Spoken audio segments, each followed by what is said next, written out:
Thanks for joining us. Thanks, Sam. Owen, let's start with you. What's been big in your part of the world, which is pretty much everything besides the Middle East? Take us Pretty much, but we're going to get a lot more specific this week. This week, we're going the full Modi. Narendra Modi making his visit, the first ever visit by an Indian prime minister to Israel, taking a look at how the Indian press and at the end how the Pakistani press covered the visit. Ami, as you may know, India has a thriving English language press, both in print and on television. A lot of interest in this visit. And by the way, I was out in the field this week covering the visit. You see the Indian reporters out there and talk to them, see how many of them were here, how interested they are. We should say the coverage was overwhelmingly positive of the visit. You will find some critical articles and pieces, and anyone goes on the web and looks for them, you will find them, but the balance is overwhelmingly positive, and that's what we're going to see. First of all, The Hindu, a left-leaning paper centered on southern India. This is an article by a former Indian diplomat, basically profiling the relationship with the visit and the backdrop, like that graphic with the Israeli flag tied as a ribbon to show the celebratory nature of what was happening. He says that it wasn't just symbolism. There's a lot of substances of this relationship, points to the agreements that were signed, the way the ties have deepened over the last few decades and the last few years in particular. So again, that's the take of an Indian elite. Now we'll move on to the Deccan Herald, also a newspaper from southern India.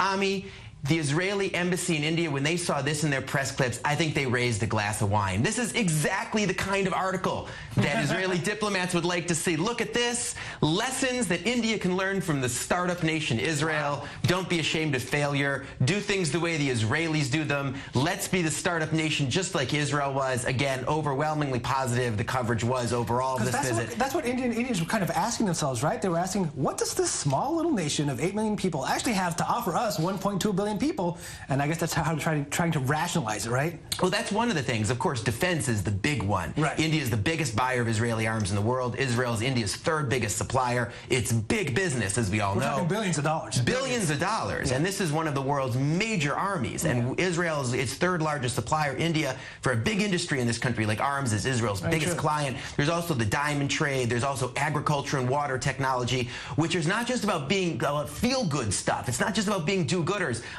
This is strategic for India. They have 1.2 billion mouths to feed. That's true. Very true. So they like Israeli agriculture and water technology a whole lot. We'll move on, just to show the level of interest in this visit. Move on to the Indian Express. And in the same way that people here in India are curious about how the Indian press is covering the visit, here we have the Indian press curious about how the Israeli press is covering the visit. A press review in the Indian press going through the Jerusalem Post, the Times of Israel, Haaretz, both in English and in Hebrew, seeing how the Israeli press is looking at the visit and the relationship. Just shows the depth of the coverage and the quality of the coverage throughout the Indian media, which I just found absolutely fascinating. Were they saying that was, what were they saying about how we were covering it here? Well, they were saying that the Israeli press looks and sees a very positive relationship and is really excited about the visit, which is really what it is, what we saw. Maybe not on the street level. I don't know how many men on the street knew Narendra Modi was even in town, but among the media, this was a big news story here. Were they also showing a lot of the bromance pictures? Oh, sure, yeah. The picture on the beach was all over. All over the page, right? Not just on Twitter, it was in the press too.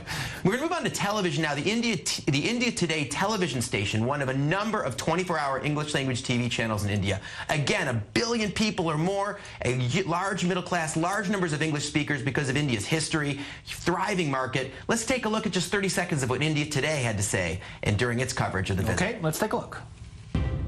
So how much has the world and Indian politics changed in the last 70 years that today an Indian Prime Minister seems to be dehyphenating ties with Israel and Palestine? That's the first question I want to raise today on what many are billing as a historic day for India-Israel ties. Are India and Israel really natural allies?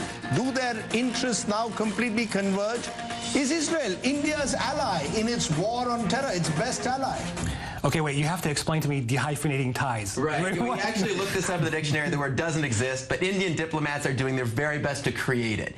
The idea is that in the past, at India and many nations today try to balance their relationship between Israel and the Palestinians. So when a leader comes to visit, they visit Israel and they go through Yad Vashem and Mount Herzl and the president's residence and meet with the prime minister, but they also go to Ramallah and meet with President Abbas and go through the Palestinian ceremonies as well. At the symbolic level, and even at the level of content and policy, they try to maintain the relations with both and see the relationship with each in the context of the relationship with the other.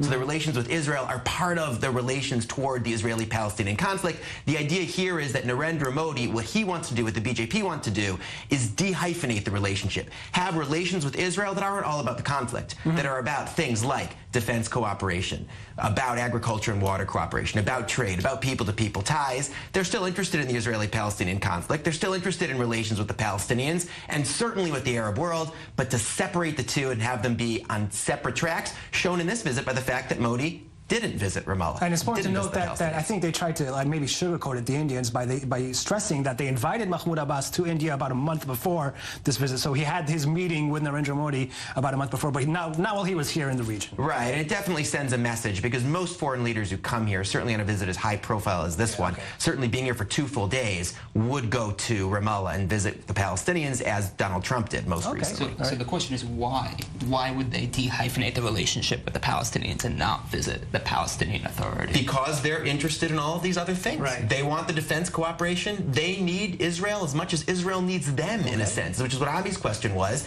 And they see this relationship as a high priority. So this is, again, is one remark and is an event leading up to the visit. What Indians say is from Marrakesh to Bangladesh, there are only 2 countries that are democracies and non-Muslim. That's how they see the world. It's very, very interesting. Finally, we go to the Pakistani press. Obviously, not so elated at this visit. Pakistan, India's rival, a Muslim country, and then they have a conflict over Kashmir. The Dawn, the largest English language newspaper in Pakistan, an editorial saying, listen, if India is going to gang up with Israel, we in Pakistan have to take our own steps. And what does that mean? Look at what the Iranians had to say at the backdrop of this visit, pushing the Kashmir card and taking aim at India over that. This newspaper editorial drawing parallels between Israeli policy towards the Palestinians in the West Bank and Indian policy toward Muslim Kashmiris, again showing how potent that conflict is to Pakistanis. Pakistan saying, we can't take this visit lying down. And of course, Pakistanis thinking that some of the technologies that are bought in Israel might be used against them in the future. And some have been used in Kashmir, in the Kashmir conflict in the future, and yes, could, in theory, be used against Pakistan.